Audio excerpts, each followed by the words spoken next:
প্রথমবার আমি ইশতেহারটা পেলাম, সকালবেলায় পেয়েছি, দেখলাম যে আজকে আমাদের ইউথ আইকন অভিষেক বন্দ্যোপাধ্যায়ের ফটোটা নেই, কোনো জায়গায় নেই, সব পাতা উল্টেই দেখলাম। লোকসভা ভোটের মুখে তৃণমূলে আবার ফিরল ছবি বিতর্ক। কলকাতা উত্তরে তৃণমূল প্রার্থী সুদীপ বন্দ্যোপাধ্যায়ের প্রচার পুস্তিকায় অভিষেক বন্দ্যোপাধ্যায়ের ছবি না থাকা নিয়ে সোশ্যাল মিডিয়ায় পোস্ট করলেন কলকাতা পুরসভার 49 নম্বর ওয়ার্ডের তৃণমূল কাউন্সিলর মোনালিসা বন্দ্যোপাধ্যায়। এখানে তিনি লিখেছেন, উত্তর কলকাতার প্রার্থী সুদীপ বন্দ্যোপাধ্যায় দুটি প্রচার পুস্তিকা প্রকাশিত হয়েছে, এতগুলো পাতায় এতগুলো ছবি, সেখানে আমাদের যুব সমাজের আইকন ক্যাপ্টেন অভিষেক বন্দ্যোপাধ্যায়ের অন্তত একটি ছবি থাকলে ভালো হতো। আজকে সর্বোপরি তৃণমূল কংগ্রেসের নেতৃত্ব দেন মাননীয় মুখ্যমন্ত্রী আমাদের মমতা বন্দ্যোপাধ্যায়, তারপরেই হচ্ছে অভিষেক বন্দ্যোপাধ্যায়। তার ছবি না দেখে আমার মনে হলো এটা একটু কারেকশন করলে বেটার হতো। ছবি বিতর্ক তৃণমূলে এই প্রথম নয়। এর আগে গত বছরের নভেম্বরে নেতাজি ইন্ডোরে তৃণমূলের মেগা কর্মসূচির মঞ্চ ছিল মমতাময়।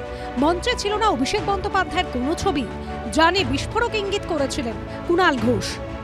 অভিষেকের বোধহয় মঞ্চে দৃশ্যত শারীরিকভাবে না আসতে পারলেও অভিষেকের একটা ছবি থাকা উচিত ছিল। আমি একবারও বলছি না যে অভিষেক ছাড়া মমতা বন্দ্যোপাধ্যায় পারবেন না, এটা কথা নয়। আবার অভিষেক তৃণমূল না করলে অভিষেকের চলবে না, সেরকমও ব্যাপার নয়।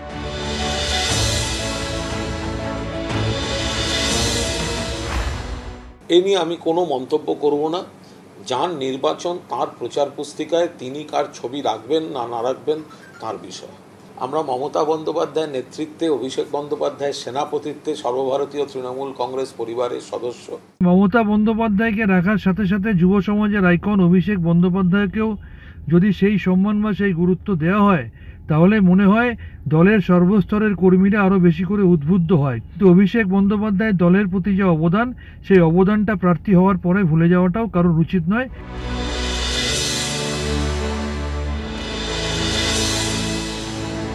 এটা ঘটনা অভিষেককে মোটেই পছন্দ করে না, এবং অভিষেক যে বিরোধী যে একটা শক্তি দলে কাজ করে সবসময় তার নেতৃত্বে সুদীপ ব্যানার্জি। উনি মমতা ব্যানার্জি সম্বন্ধে কি মনে করেন, কি বলেছিলেন সেটা দেখুন না, অভিষেক অভিষেক বলে কি হবে।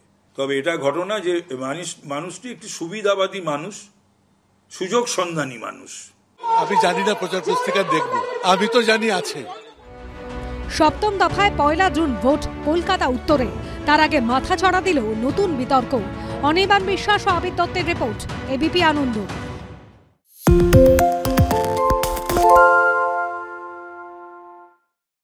সত্য অন্তহীন, সত্যের খোঁজও তাই, সত্য সন্ধানে তাই আমরা অক্লান্ত, অকুতভয়। এবিপি আনন্দ নতুন ভাবনার প্রতীক, যা মনে মুক্ত, তথ্যে যুক্ত এবং যাবতীয় সীমানার বাঁধন থেকে মুক্ত। সীমা না শব্দটির মধ্যেই লুকিয়ে আছে মানা শব্দটি, যেন চোখ রাঙানি এক অদৃশ্য বেড়াজাল, যা আটকে রাখে আমাদের এক ছোট্ট গণ্ডির মধ্যে। একমাত্র সঠিক খবরই গড়ে তুলবে এক মুক্ত সমাজ।